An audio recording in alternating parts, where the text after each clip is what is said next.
بسم الله الرحمن الرحيم وبه نستعين الحمد لله رب العالمين والصلاة والسلام على سيد المرسلين وعلى آله وصحبه أجمعين ومن تبعهم بإحسان إلى يوم الدين. أعوذ بالله من الشيطان الرجيم. بسم الله الرحمن الرحيم. وحل لكم ليلة الصيام الرفث إلى نسائكم هن لباس لكم وأنتم لباس لهن. محترم حاضرین، کل کے درس میں اس بات کی طرف مختصر اشارہ ہوا تھا کہ اللہ تبارک و تعالیٰ نے امت محمدیہ کو جو سہولیات اور امتیازات عطا فرمائے ہیں اس میں سے ایک یہ بات بھی ہے کہ روزے کی رات میں بیویوں سے ملنا، روزے کی رات میں کھانا پینا اس امت کے لیے جائز اور مباح قرار دے دیا گیا، اس کی اجازت دے دی گئی۔ اس سے پہلے جیسا کہ میں نے کل بیان کیا تھا، ایک آدمی روزے دار ہوتا، افطار کرتا، اب جو کھانا کھا لے، جو ضروریات کا استعمال کر لے یا میاں بیوی کے جو بھی معاملات ہو جائیں، اس کے بعد اگر ایک مرتبہ سو گیا تو سوتے ہی اس کا کل کا دوسرا روزہ جاری ہو جاتا تھا۔ اب اس کے لیے دوبارہ بیدار ہو، چاہے جس وقت بیدار ہو، اس کے لیے اب کھانا پینا، اپنی بیوی سے ملاقات کرنا جائز نہیں تھا۔ اللہ تبارک و تعالیٰ نے جیسا کہ میں نے بتایا اس امت کو سہولت بھی دی اور گویا یہود و نصارہ سے امتیاز بھی بخشا۔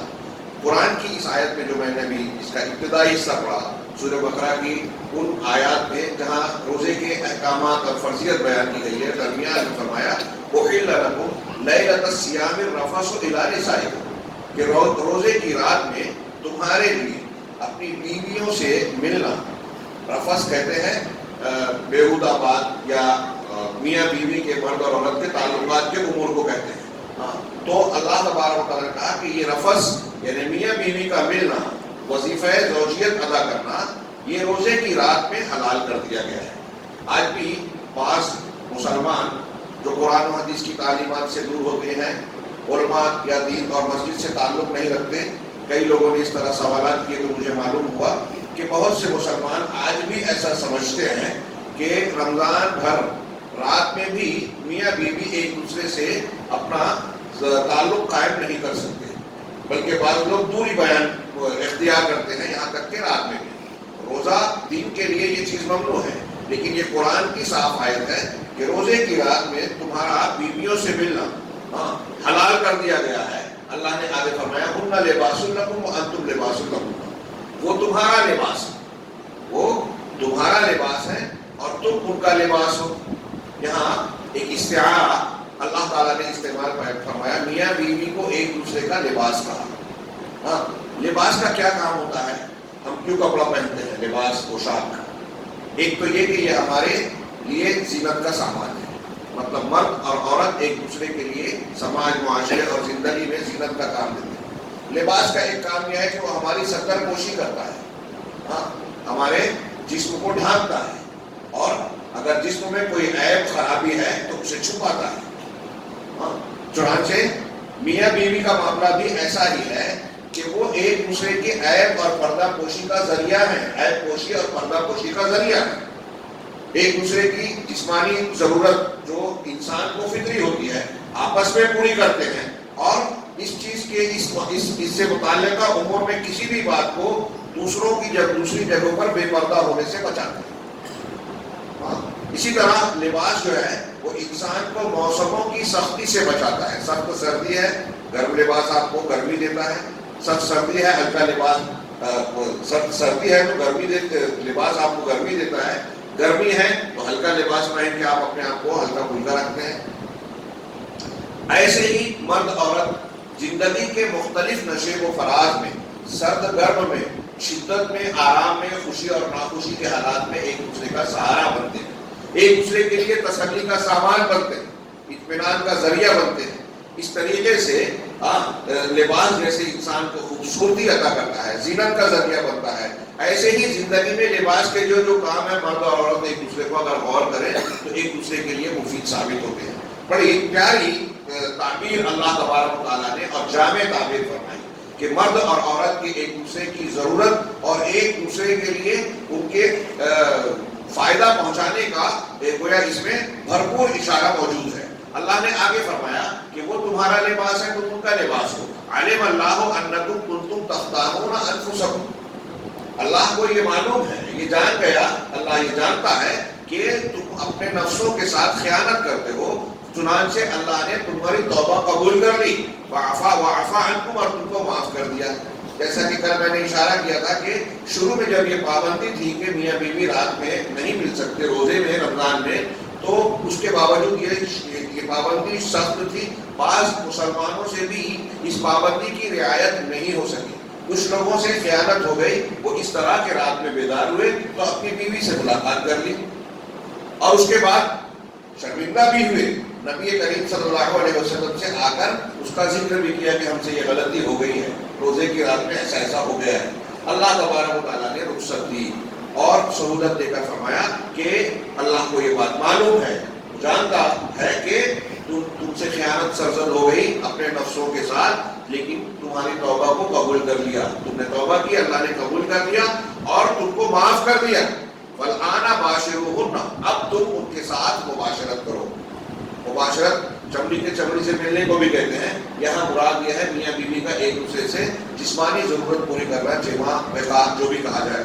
ہاں، اب ان سے مباشرت کرو. وابتغوا ما كتب اللہ لکم، اور اللہ نے تمہارے لیے جو لکھا ہے اس کو تلاش کرو. دیکھیے ان آیتوں کو بیان کرنے کے بعد ایک چیز تو یہ پتہ چلی کہ مسئلے مسائل کو بیان کرنے میں اس قسم کی باتوں میں شرم حیا حائل نہیں ہونا چاہیے. اگر ایسا ہوتا کہ اس قسم کے مسائل کو سننا، پوچھنا، بیان کرنا غلط ہے تو قرآن کا، اللہ کا کلام اسے بیان نہیں کرتا. ایک بات تو یہ معلوم ہوئی. دوسری چیز یہ ہے کہ اللہ تبارک و تعالیٰ نے ہمارے ایک ایک مسئلے اور ایک ایک ضرورت کی رعایت کی ہے. ہماری فطرت، ہم بار بار ایک جملہ کہتے ہیں کہ اسلام دین فطرت ہے. فطرت کے جو تقاضے ہیں، جو مطالبے ہیں، شریعت اسلامیہ اور اللہ تعالیٰ کا دین اسے پورا کرتا ہے. آپ کو ہم اور آپ یہ سادے انداز میں پڑھتے ہیں، سنتے ہیں، لیکن یہ کوئی معمولی بات نہیں ہے. عالم پوری دنیا کے اندر اسلام کی حقانیت کی ایک بہت بڑی دلیل ہے، جسے اگر ہم ڈھنگ سے غیر مسلم کے سامنے پیش کریں تو وہ ماننے پر مجبور ہوگا اور اللہ کی توفیق ہوئی تو اسلام قبول کرنے پر مجبور ہوگا. دنیا کے کسی دوسرے مذہب میں یہ خوبی آپ کو نہیں ملے گی. ابھی ہم دیکھتے جائیں، یہاں سے آگے جو مسائل پڑھیں گے، شریعت نے، اللہ نے ہمارے ساتھ کتنی رعایت کی ہے، ہماری طبیعت کا، فطرت کا کتنا لحاظ رکھا ہے. لا یکلف اللہ نفسا الا وسعہا، اللہ تعالیٰ کسی نفس اور جان کو اس سے زیادہ کا پابند نہیں بناتا، مکلف نہیں کرتا جو اس کی طاقت ہے. یہ دیکھیے دنیا کے کسی مذہب میں آپ کو نہیں ملے گی. آپ جین مذہب کی پابندیاں دیکھیے، وہاں کا روزہ، وہاں کی عبادت، وہاں لوگوں کو تیاگ دینے کا کی تعلیم. ہندو دھرم میں جو سنیاس ہے، عیسائیت میں جو رہبانیت ہے، یہودیت میں جو شدت ہے، آپ کہیں بھی دیکھیں فطرت کی رعایت آپ کو نظر نہیں آئے. اگر آپ غور کریں اپنے ارد گرد میں دیکھیں کہ پوجا پاٹ کرنے والے کس طریقے سے منت نظر مان لیتے ہیں. میں نے ایک دن دیکھا کہ ایک آدمی جو ہے سڑک پر وہ لیٹتا ہوا گول گول گھومتا ہوا جا رہا ہے، اس کے پیچھے پیچھے کچھ لوگ چل رہے ہیں. میں نے پوچھا یہ کیا ہے، تو بتایا کہ یہ انہوں نے ایسی ایسی نظر مانی تھی کہ اگر فلاں کام ان کا ہو گیا تو فلاں مندر تک یہ زمین پر لوٹ کر جائیں گے اور وہی پوری کر رہے ہیں. ہمارے یہاں بھی کچھ اس قسم کا مزاج جب پیدا ہوا تو اللہ کے رسول صلی اللہ علیہ وسلم نے منع کیا. انشاءاللہ آئندہ دروس میں ایک دو روایتیں اس قسم کی آنے والی ہیں، وہاں یہ بات ہوگی. آپ دیکھیں کہ یہاں اللہ تبارک و تعالیٰ نے جو سہولت دیا، اور اگلے دروس میں مسافر کے ساتھ، مریض کے ساتھ، حاملہ عورت کے ساتھ، دودھ پلانے والی خاتون اور دوسرے ایسے کئی عذر ہے. ہاں، ہمارے لیے نماز پڑھنا فرض ہے. اگر آپ کھڑے ہو کر نہیں پڑھ سکتے، بیٹھ کر پڑھ سکتے ہیں. بیٹھ کر بھی نہیں پڑھ سکتے، اشارے سے پڑھ سکتے ہیں. وضو اور طہارت ضروری ہے. اگر پانی نہیں ہے تو تیمم کر سکتے ہیں. تیمم کے لیے مٹی نہیں ہے، مٹی ہر جگہ ملتی ہے، لیکن برفیلے علاقے میں اور دوسرے جگہوں میں مٹی نہیں ہے تو گرد و غبار سے کر سکتے ہیں. لباس سے ستر پوشی ضروری ہے. اگر نہیں ہے تو صرف آپ اپنی شرمگاہوں کو ڈھانپ لیے، وہ بھی نہیں ہے تو ویسے ہی نماز پڑھیں. اللہ تبارک و تعالیٰ کی شریعت اتنی ہی چیز کا آپ کو مکلف کرتی ہے جتنی طاقت ہے، اور ہماری طاقت اور ہمارے حالات کی رعایت کر کے ہم کو سہولیات دیتی ہے. روزہ آپ دیکھیے کہ ابھی ہم آگے بڑھیں گے کہ عام حالات میں فرض ہے، کچھ مخصوص حالات میں اس کی رخصت مل جا رہی ہے، مسافرت کی حالت میں اور دوسرے حالات میں. ابھی یہاں ہم یہ مسئلہ پڑھ رہے ہیں کہ اللہ تبارک و تعالیٰ نے لوگوں کی فطرت اور طبیعت کا، مزاج کا لحاظ کرتے ہوئے، اور عربوں میں اور زیادہ یہ چیزیں شدید ہوتی ہے، جنسی ضروریات، گرم علاقہ، گرم غذائیں، اور وہاں بلوغت بھی جلدی ہوتی ہے. تو یہ اپنی جسمانی ضرورت پر کنٹرول کرنا بہت مشکل کام تھا، اور وہ بھی پورے مہینے. چنانچہ اللہ تبارک و تعالیٰ نے یہ سہولت دی جو ہم نے اس آیت میں پڑھی. اب اس سہولت کے پس منظر میں کچھ اور بھی باتیں سوال پیدا ہوتے ہیں. اس کے فوراً بعد کل کا جو ہم نے درس سے دیکھا، کھانا پینا بھی رات میں حلال کیا گیا. آیت کے اگلے حصے میں وَكُلُوا وَاشْرَبُوا حَتَّىٰ يَتَبَيَّنَ لَكُمُ الْخَيْطُ الْأَبْيَضُ مِنَ الْخَيْطِ الْأَسْوَدِ. تو میاں بیوی کے تعلقات اور کھانا پینا روزے کی رات میں حلال قرار دیا گیا. اور کب تک؟ آخری پہر تک، صبح صادق کے طلوع ہونے سے پہلے تک، جب نماز فجر کا وقت ہوتا ہے اس وقت تک رمضان کی رات میں کھانا پینا، میاں بیوی کا ملنا جائز قرار دیا گیا. اب سوال یہ ہے کہ اس وقت تک جب ہم یہ امور انجام دے سکتے ہیں تو یہ ایک سوال اٹھتا ہے کہ میاں بیوی جب آخری وقت میں اگر بالفرض ملتے ہیں جو اللہ نے حلال کیا تو ناپاکی ہو جائے گی. اب ناپاکی ہو گئی اور اس کے فوراً بعد اذان ہو گئی فجر کی، مطلب صبح صادق طلوع ہو گئی، روزے کا وقت شروع ہو گیا، عبادت شروع ہو گئی. تو یہ سوال اٹھتا ہے کہ اب ناپاکی کی حالت میں اگر روزے کا وقت شروع ہو گیا تو کیا ہمارا روزہ اس سے متاثر ہوگا؟ اس سلسلے میں حضرت عائشہ صدیقہ، حضرت ام سلمہ ہماری مائیں ہیں، ازواج مطہرات ہیں، اللہ کے نبی صلی اللہ علیہ وسلم کی بیویاں، وہ بیان کر رہی ہیں. یہ میں پھر سے اس لیے ذکر کر رہا ہوں کہ ہماری مائیں ہیں رسول اللہ صلی اللہ علیہ وسلم، اور اللہ نے یہ باتیں بیان کی. مطلب اس میں شرم کی بات نہیں ہے، مسئلے مسائل میں سیکھنا سکھانا چاہیے. ہمارے یہاں بعض مرتبہ آج کل کے ماحول میں آپ غور کریں کہ اگر آپ اپنے گھر میں بچوں کو صحیح تعلیم کا انتظام نہیں کریں گے قرآن و حدیث کے روشنی میں، آپ انتظام نہیں کریں گے تو آج کا ماحول، ٹی وی چینل، گندی فلمیں، گندی گیمس اور نہ جانے کون کون سی چیزیں ہیں جو ہمارے بچوں کو غلط چیزیں سکھاتی ہیں، اور ایسی چیزیں سکھاتی ہیں جو ان کے لیے اخلاقیات، جسمانی صحت کو بھی خراب تباہ کرنے کا باعث بنتی ہے، اور پھر بعد میں اور بھی بہت سارے مسائل پیدا کر کے دین سے بھی جو ہے انسان کو برگشتہ کرتی ہے. جو نوجوان جنسیات کا جنس زدہ ہو جاتا ہے، یہ عشق محبت اور لڑکا لڑکی کے چکر میں جس کا دماغ پر یہ پڑ گیا، وہ تعلیم حاصل نہیں کر پاتا، وہ کارنامے انجام نہیں دے پاتا، وہ کوئی زندگی میں قابل ذکر کام اور کارنامہ انجام نہیں دے گا. یہ ایک بہت بڑا نشہ اور بہت بڑی برائی ہے جو انسان کے کردار کو، اس کی دماغ اور سوچ و فکر کو تباہ کر دیتی ہے. لہذا اس کو محفوظ رکھنے کے لیے جہاں اچھی تعلیم دینا، دین سے جوڑنا، نماز، شرافت، پاکیزگی کی تعلیم دینا اپنے بچوں کے لیے ضروری ہے، وہیں یہ بھی ضروری ہے کہ جنسی تعلق سے جو انسان کی فطری ضرورت ہے اس کے تعلق سے قرآن و حدیث کی صحیح تعلیمات کو بیان کرنا. ہمارے یہاں کچھ لوگ اتنے پاک باز بنتے ہیں کہ لفظ حیض، نفاس، منی، ان کا استعمال یا کوئی تذکرہ کرے تو اسے برا سمجھتے ہیں. سوچئے اگر اس کا ذکر کرنا برا ہوتا، مہذب اور دائرے میں ہونا چاہیے، میں یہ نہیں کہہ رہا ہوں کہ اس کو غلط انداز میں پیش کیا جائے، اگر یہ برا ہوتا تو قرآن جیسی اللہ کے کلام میں کیا اس کا ذکر ہوتا؟ یسألونک عن المحیض، وہ آپ سے حیض کے بارے میں سوال کرتے ہیں، محیض کے بارے میں سوال کرتے ہیں. یہاں ہم پڑھ رہے ہیں احل لکم لیلۃ الصیام الرفث الی نسائکم، اور بھی دوسری. خیر میں آگے بڑھتا ہوں. تو ام المومنین حضرت عائشہ صدیقہ اور حضرت ام سلمہ رضی اللہ تعالی عنہا، یہ دونوں امہات المومنین میں سے ہیں. یہ فرماتی ہیں کہ اخبر مروان نے اس بات کی اطلاع دی کہ ان عائشہ و ام سلمہ اخبرتا ہو، کہ حضرت عائشہ اور حضرت ام سلمہ دونوں نے انہیں بتایا، مروان کو یہ خبر دی. کیا خبر دی؟ ان رسول اللہ صلی اللہ علیہ وسلم کان یدرکہ الفجر وهو جنب من اہلہ ثم یغتسل ویصوم. دیکھیے کیا انداز ہے ہماری ماؤں کا، شرافت اور اچھے مسئلہ بھی بیان کر دیا اور انداز بھی انتہائی اچھا اختیار کیا. چنانچہ وہ کہتے ہیں کہ رسول اللہ صلی اللہ علیہ وسلم کو فجر کا وقت ملتا تھا، کہنا یدرکہ الفجر، فجر آپ کو پا لیتی تھی، مطلب فجر کا وقت آپ کے پاس ہو جاتا تھا اس حال میں کہ وہ جنب من اہلہ، جبکہ وہ اپنی بیوی کی وجہ سے جنبی ہوتے تھے. کیا مطلب؟ اپنی بعض ازواج سے ملاقات کر کے جو جمع اور بستری کی وجہ سے ناپاکی ہوتی ہے وہ ہو جاتے تھے آپ، یعنی آپ جنابت کی حالت میں ہوتے تھے بیوی سے ملاقات کی وجہ سے. کون بیان کر رہا ہے؟ امہات المومنین. یہ مسئلہ بیان کرنا ضروری تھا، دین کا مسئلہ ہے.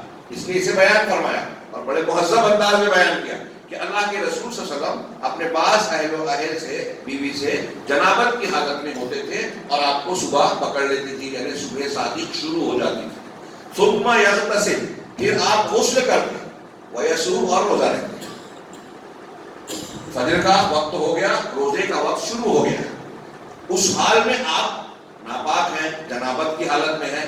اس سے بتانا یہ مقصود ہے، یہ بخاری اور مسلم کی حدیث ہے.